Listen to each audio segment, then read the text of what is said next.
শোন গাদা, না তো মিয়া দেখতে যাইতেছি, ওই মিয়া পক্ষ জানি কোনোভাবেই বুঝতে না পারে যে তুই কানা। আচ্ছা আব্বা।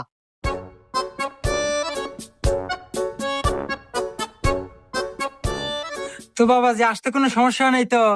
না, আমার কোনো সমস্যা হয় নাই। আচ্ছা যাই হোক, এখন কো আমাদের মেয়ে পছন্দ হলো নাকি? বিয়াই সাহেব, আমাদের পক্ষে থেকে কোনো সমস্যা নাই, মিয়া আমাদের খুব পছন্দ হয়েছে। আলহামদুলিল্লাহ, বিয়ে যাওয়া তো পাকাপুক্তি হইলো, তাহলে এই সুবাদে মিষ্টি মুখ করা যায়। বাবাজি, তাহলে তোমার হাত দিয়ে সবাক মিষ্টি মুখটা করাই দাও। এ গাদা, তোর হসুর কল তোর সামনেই মিষ্টি না খাড়া আছে, আর মিষ্টি কিন্তু দড়িটা বান্ধা আছে, ওটা খুলে নিস।